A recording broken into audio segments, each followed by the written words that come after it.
This is the second part of our travel video. As you may remember, I went to Texas with a RAV4 Prime.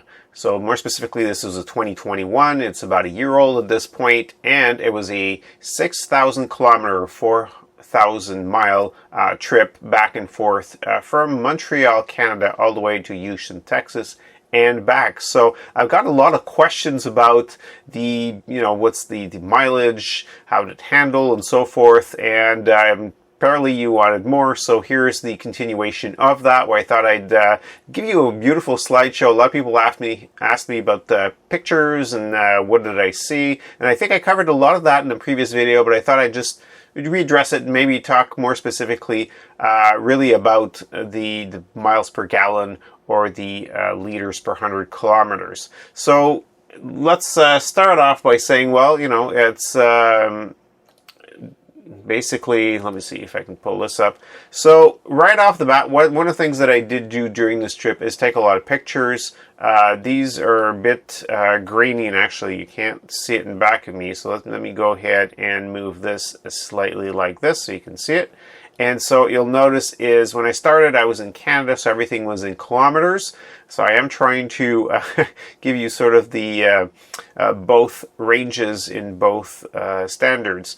So when I started, the first thing you need to know is it was fully charged. And of course, on the first leg, I wanted to try to charge it as much as possible. I kind of wanted to see what an EV would feel like. And of course, this is not an EV, this is a plug-in hybrid, so I do have the advantage that I wasn't too concerned. I did not have this range anxiety as I would have had with an EV, but still I was mindful on my way down to see if I could spot, where to charge, how does it work, is it easy to use, do I need a whole bunch of different providers. I wasn't sure how to pay for it even. In Canada, there's a handful of companies so I've got a couple of cards. I got Flow, I've got, anyway, so I've got a few of them. The point is I've got these cards, and of course it works with an iPhone as well. You can go ahead and then just charge. You put in your card, it unlocks the charger, and off you go, and then it's billed directly to a credit card or debit card, I guess you can do as well. And so I knew that portion of it. So I do use that regularly if I'm waiting for someone, or if I'm out traveling somewhere and I have to, park for a few hours. If there is somewhere I could charge, why not? I charge it. So I understand that obviously there's limited range on the RAV4 Prime, but hey, I can still get between 70 and 80 kilometers of range on strictly EV. So that most of the time will get me to destination. If I could charge there, then I can come back and I'm almost 100% of the time on battery. So of course that's wonderful. By the way, if you like this video, please give us a thumbs up, and of course subscribe. That really helps us out, and we so appreciate that. So let's talk about range, since I have that in front of you. And from an ideal point of view, if you keep pumping in more gas and whatnot, and if you drive the proper way for a period of time, then the car will give you an estimate that is higher. And if you're just driving stop and go, and you're not using electric and so forth, you will end up with lower numbers. Or if it's freezing outside, then the numbers will drop. So it does adjust for a whole bunch of things. It also adjusts whether you have, for example, air conditioning or the heating on. That makes a difference. So let's say in the ideal conditions, the best I've seen is roughly 800 kilometer range for the HV, so basically using gas, and for EV was roughly 80 kilometers. So I think the most I've ever done is 81 kilometers, but again, it's almost like you have to have no wind, downhill, you've got someone outside pushing you, kind of. I'm joking, but the point is that's about the maximum you could get out of this, and it's got to be so ideal that it's usually not something that you can sustain. I'm sure somebody out there who's driving very slow in secondary roads might have been able to achieve this on an ongoing basis if they've got the ideal temperature, no rain, and so forth. For the US friends out there, so that's roughly 500 miles of range using gas, and 50 miles using pure electricity, so in EV mode. Now, when you start going off the ideal, when you've, let's say the temperature is still adequate and so forth, because during winter you're going to drop easily 30% off your EV range. I say easily, but it can get worse than that as well. But so that can drop from, I'll start with the Canadian in kilometers. So that'll drop probably to 750 for gas, and it'll drop EVs probably more around 70. So that's a more reasonable sort of mix if you're not pushing it to the extremes. So that equates to about 460 miles of range for gas and 43 miles in EV mode. Now, of course, if you push it more than that, for example, coming back, that's the other thing too. And people have asked me sort of what we saw, so I thought I'd give you some slides out there and give you a bit of a peek as to some of the things that we saw. And so we traveled quite a lot. Stopped and looked around and so forth. And that was the whole point, because the scenery was really nice and the clouds were nice. And we saw, here's us in the parking lot.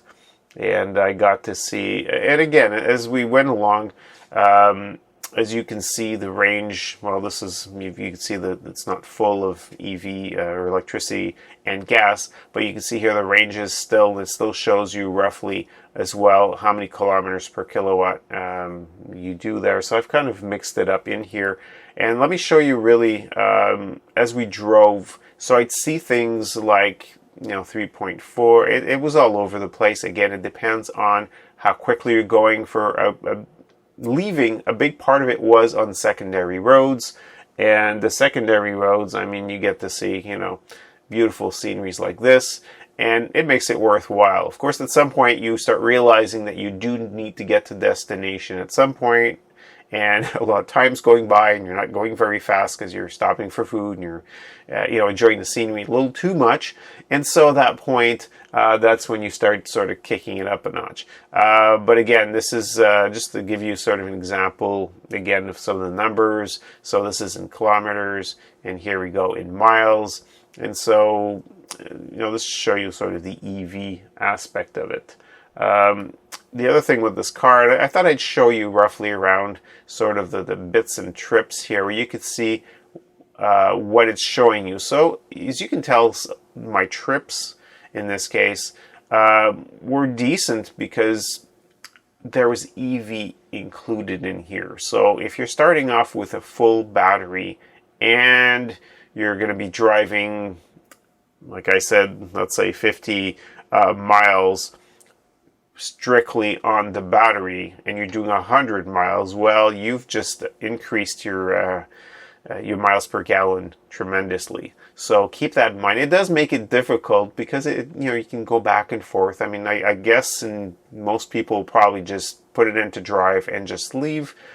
The way to maximize your battery on this is really, if you're going to go at higher speeds, so highway, you'd want to be on the engine using gas. And if you're going to be doing stop and go, so if you've got an area where you've got heavy traffic or heavier traffic, slower speeds, a lot of stops, perhaps you're going through a town, you're going to do stop, red lights, a lot of turning and so forth. At that point, EV really is efficient, and that's where you'd want to do it. So lower speeds, that's, if I drive day to day, I mean, this was specifically a trip, but day to day, that's what I do. I will go ahead and I will be in EV mode as soon as it's slow, or I see I'm coming to, I'm in congested area in front of me. And of course, if you're using a GPS, or you're using, whether it's through Waze, whether it's through Google or any of those things, they'll tell you there's traffic ahead. You can kind of predict that. So if you can keep your EV range, you can keep your electricity for when you actually need it, it's ideal. If you're going to be driving 80 miles per hour, 140 kilometers per hour, it's not ideal to be in EV mode. You're going to deplete your battery a lot faster, so you're not going to get the range that you're supposed to. So if you're on secondary roads, it's ideal. So I don't want to repeat myself too much, but really at the end of the day, I mean, it kind of shows you the miles, but it always, these are some of the the different screens that you have, and I thought I'd show that as well since I had a few questions on that. So it shows you the EV driving ratio, and what's interesting though is even if your range is depleted in EV mode, if you're going to stop and start and do things like that, you're going to notice that your battery's still charging along the way to some degree. It won't give you back EV range per se. I mean, you might end up with occasionally, I mean, I'm saying that, but you might get like 1 or 2 miles, but it's very minor. But the point is that you're still going to get some EV range out of it. Like, it does recharge and you go down a hill, and so it does kind of give it back to you and assist. And what I believe it's doing more like the older hybrids is when you accelerate, it will use the battery, the electric motors, to basically keep your miles per gallon more steady. And I think overall that certainly saves you some fuel. So let me go back here apart from that. So we had a couple of more things here, and let's see. Yeah, see, I mean, these are some of the pictures that we took along the way. And of course, apart from the blue skies and the wonderful clouds that we see here and the fancy, we also got some rain. I mean, the other thing I could maybe suggest, and this is not a product placement, I'm not paid by anyone to do this, but I used some Rain X on the windshield, and it's wonderful because when you got crazy rain, just major downpours, it was great. You don't have to have your wipers on full blast to see, and as long as you're moving, it just pearls and just goes right off.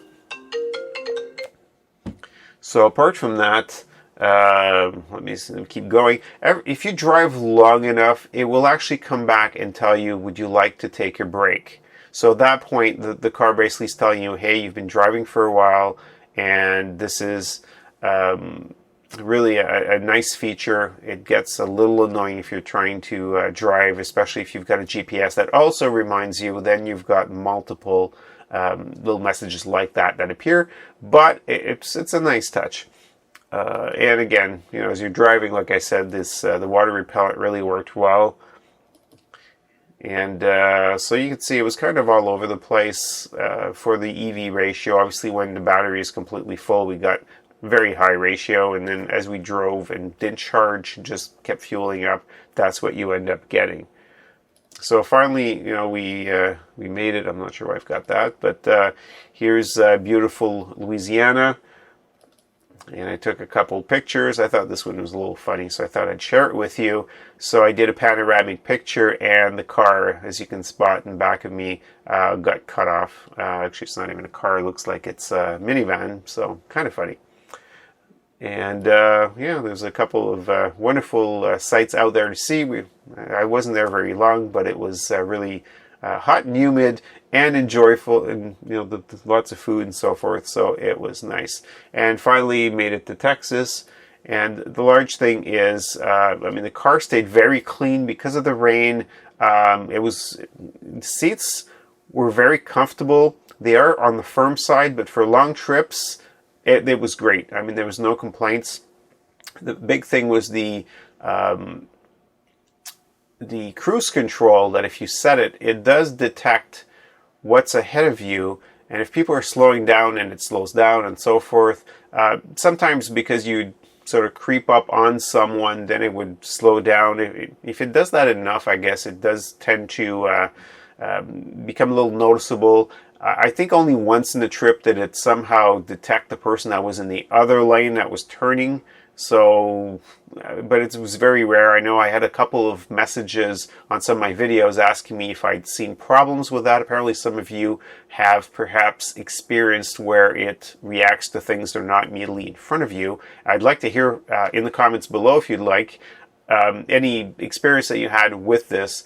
From everything I've seen, is all the sensors worked very well. I don't like the lane assist, and again, it's not a dislike in the sense that it doesn't work. It's just I find it wobbles, like it basically tends to go a little to the left, and it steers you back to the right, and it just seems to give you too much feedback I mean, most of you will be using this with your hands on the wheel, so it just feels like it's not leaving you alone long enough. Like every once in a while, it'll tend to try to bump you when you're clearly still in the lane.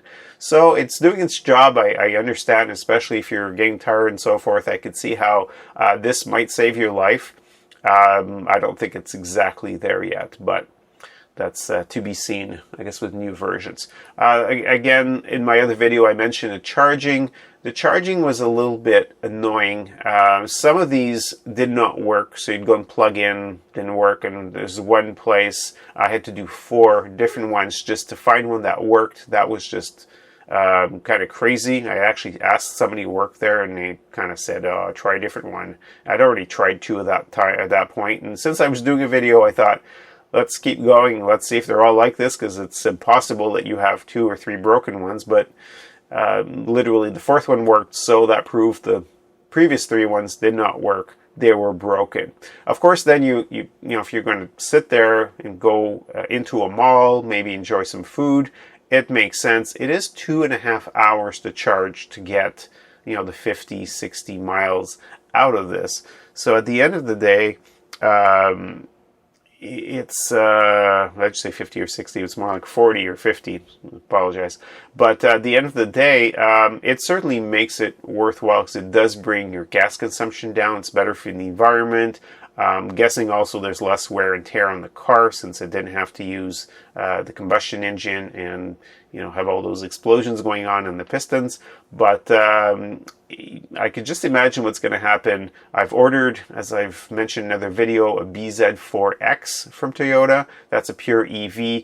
And to be very honest at this point, I'm not planning on taking a trip down to Texas or Florida or anywhere too far with that. It will be more of a local commute. And it's got a limited range, you know, 400 kilometers or so. I don't have the exact number in front of me. But the point is it's going to be strictly for going to, you know, around, basically. So I will keep the Prime basically for the longer trips since it was a great adventure with the car. There was no ever any any problems. The big thing that I just didn't know about it was I got a service message, and when I checked with the dealership afterwards, I was told basically it was for a visual inspection, and because I changed the oil, but I guess I did so much mileage on it that I just got a little pop-up reminder to go ahead and get some visual inspection on the car. But I just basically dismissed the message. I reset, and when I got back, I got an oil change, and life was good. It did not lose any oil. None of the fluids, changed along the way. There was no deflation of tires, no overheating that I could see. It was very hot over there. It was 41 degrees Celsius. It was, 100 and whatever that is. But anyway, the point is way 110, 114 or something like that. It was just crazy hot in Texas. And the car was great. The air conditioning was cold, because that was another couple comments I got, whether my air conditioning was okay. The big thing is, I don't want to change subjects too much, but in the winters, if it's extremely cold, go and check my video on that, because for the heating, it's not exactly, especially if you're going to try to be in EV mode, it's not perfect in, gazillion degrees below freezing. So go and check that video for extreme cold. That can come in handy as winter always comes around, if you're obviously in the up north, either in Canada or in the northern states. So let me see what else I've got on here. I just thought I'd show you some of the numbers again. So for the kilowatt hour, I can, by the way, so this is for gas, and I usually, here I've got 26 per 100 kilometers. That's not usual. That's not normal. I actually usually have between, I'd say around 19, 20, maybe, or 18 to 20 is more within the range that I typically see. So for those of you who are curious, and I had a lot of fun too in Texas. I don't know if we'll make another video, but I encountered, I don't know if you can see, there's a white one in the back here, and so there's different colors, and this is an XLE, and so I just yeah, I spotted a lot of different cars. I mean, they all look very similar, and I don't know if we may try to make a video to compare them if we have some time. So here we are in Texas, and that pretty much wraps it up. So I hope you've enjoyed my slide deck here for my trip to Texas, and it complements the first video I made. So keep the questions coming. I'm Bob Pellerin, CTOBOB. Leave some comments below. Of course, we enjoy reading those, and this video is actually in response to some of the feedback that I got. And of course, you could always check us out at www.ctobob.com. A lot of our videos are technical and including some vehicles. I enjoy those as well. So thanks so much for watching. We'll see you in the next video.